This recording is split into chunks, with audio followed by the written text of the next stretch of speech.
Hi everyone, it's Rachel back with the Shades of Orange. Today I want to talk about some horror books I've been reading, and at the time of recording this I'm actually going through a bit of a reading slump, and not just any slump but a horror reading slump, which is fine. I'm definitely someone who is okay to watch TV and read other things. I've been reading a lot of science fiction fantasy lately, honestly.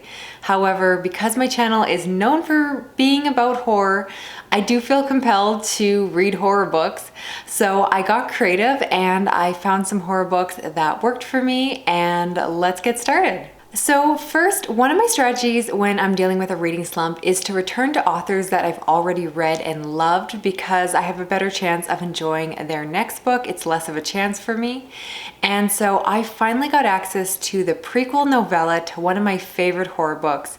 And that novella was Rolling in the Deep by Mira Grant.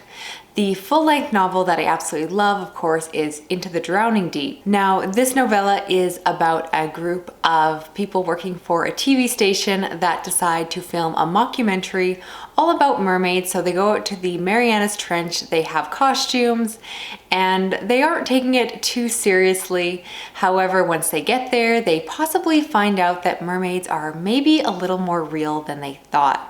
Now, this is a setup, of course, for Into the Drowning Deep, which follows 7 years afterwards when another crew sets out to find out what happens to this original crew. You can definitely read the novel by itself. You don't need to read this prequel, and that's how I did it, because at the time, the prequel was not available in Canada. It was just not available on Kindle, anything like that. So I just went in and read the novel, very much enjoyed it, totally stands on its own, but I've always loved the story so much that I really wanted to go back. And when it became available as an audiobook through Hoopla, I jumped on it, and it was a lot of fun. I was just pulled back into the world. I think if you like the novel, you'll definitely like the novella, and you can read them in any order. It's not the kind of story where there is a surprise and twist and turn. You literally know the setup, you know there's going to be killer mermaids. And what Mira Grant does so well in all of her books is her characters. And so once again, even though this is only a novella length, she packs in such good character development. You grow very attached to these people, and she also brings in a lot of diversity. And included in this one, there's representation for a woman in a wheelchair as well as a man who is deaf. And Mira Grant just does a really good job of adding in those little nuances, talking about the things that they have to deal with when other people are trying to deal with their disabilities in somewhat appropriate, sometimes very not appropriate ways. And I really like those details that she brings in. So overall, an entertaining read. This one was definitely a horror book, less focused on the science than you get in the full-length novel.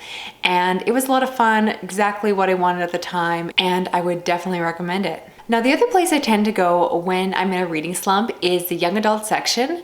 And so I picked up a young adult horror book, which also happened to be a prequel to another horror book I love. So you're seeing some themes and similar threads here. But that book was Charlotte Says by Alex Bell. And this is the prequel to a book called Frozen Charlotte, which I previously read and loved. This one is set back at the end of the 1800s and is set in a girls' boarding school. It specifically follows the point of view of a young woman who's about 17 and working as a school teacher there. And so she just gets a job, and you find out very quickly that she is kind of moving on from her past. She used to work as a medium with her mother, but there was a fire and her mother died, and now she has to move on with her life. And so she moves to this boarding school, and when she gets there, she has to deal with a very severe governess who is strict with the girls and is just a pain to deal with. And then of course she's trying to supervise these young pupils. And the story specifically gets into the creepy when she discovers these dolls that are being sent to her. And these dolls link back to the story that I had previously read.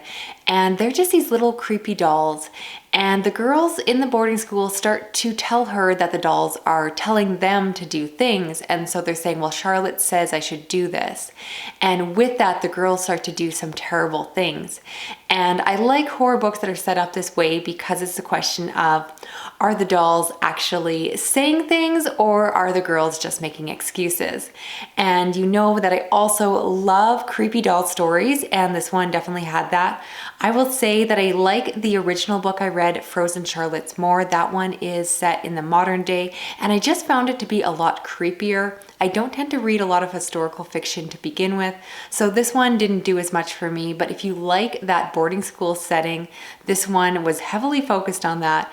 And it was still a very enjoyable read. I just thought the characters were a little bit more predictable and flat. The governess was terrible and she was just a little bit of a stereotype. So a fun one, but not quite as good as Frozen Charlotte, which is the young adult book I would recommend to start with.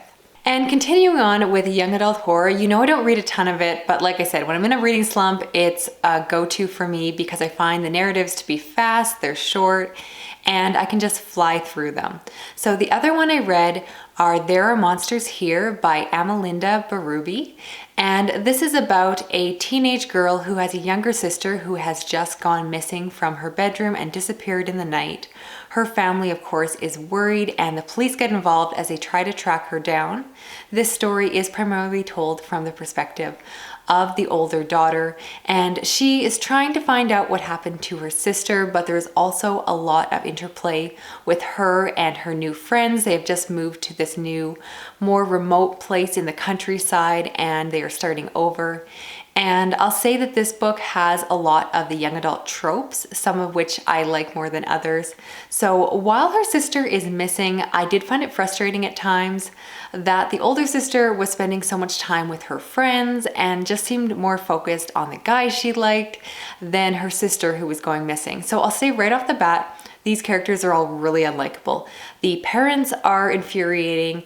The main character is very unlikable and does a lot of things that can infuriate a reader. She just doesn't make good choices. And as you get to know the younger daughter through flashbacks, she is equally annoying because she's very immature. You find out that she just gets lost in fantasy stories. And that is a source of conflict between the two sisters because when they were younger, they would play together and the older sister would protect the younger sister from the bullies at school that made fun of her for liking all this imaginary stuff. But as she's getting older and moving on, she doesn't really want to deal with the younger sister, so it's understandable, but the whole situation is just full of family conflict. And I did struggle with those parts. I will say that the story was a little bit kind of slow paced for me. I wasn't sure how it was gonna go.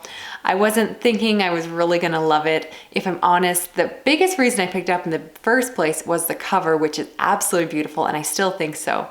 But when I got to the end, I was pleasantly surprised by where it went, and that made me appreciate the book a lot more. So I ended up rating it higher than I expected to, because it just went to a place that I really enjoy.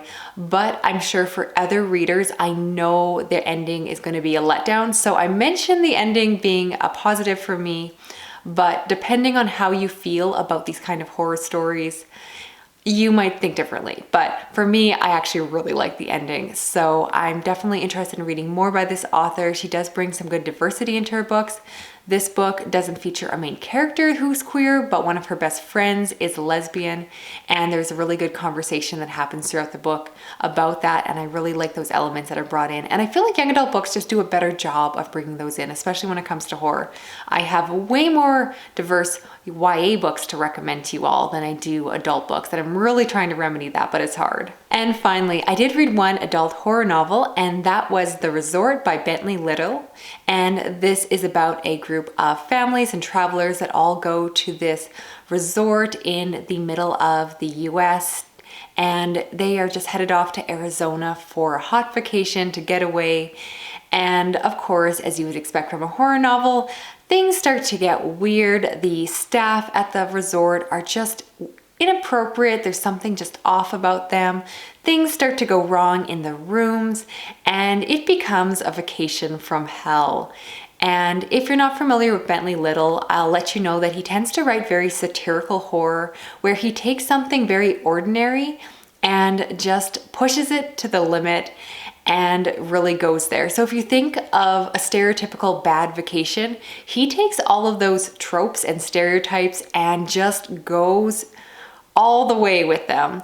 I should mention that this book is very gruesome. There's a lot of like gross stuff that happens, a lot more than some of his other books, which I didn't particularly like. There's also a lot of sexual matter in this book, which I don't mind as much. It just tends to be something that he includes in his books for sure. So keep that in mind, very much adult in this case. And it was just weird. I have read his books before and I do tend to enjoy them, particularly when I'm in, again, like a reading slump, because I don't find them scary, but they're kind of funny because they're so over the top. And this one just didn't quite hit the mark for me. I think that he just went to places about the resort that weren't as funny. There's a lot of focus on the activity leaders and the mandatory activities that they had to do. And maybe if you went to a resort where you had that experience, you would enjoy this one more than I did. But I kind of feel like he could have touched on different parts of the resort experience more than he did. And again, there were just some parts that were kind of off-putting. And I don't want to spoil anything, but yeah, just like some scenes that were really gross and I just didn't really want to read about. But if you're interested in Bentley Little, if you're maybe going to a resort yourself, especially in like a place like Arizona, this might be a fun one to pick up. It definitely was enjoyable at times, and I will for sure be reading more of his work because he's just really fun. So he's perfect for reading slumps. So that is it for this video. As always, I'd love to hear your feedback on the books I talked about, but I would also love your recommendations on how to get out of a reading slump. What strategies work best for you? Honestly, sometimes it's just watching TV. And like I said, it's not like I'm in a full reading slump. I've been really hit or miss when it comes to horror books, which is unfortunate again. Otherwise, thank you so much for watching. Don't forget to like, comment, and subscribe, and I will talk to you again soon. Okay, bye-bye.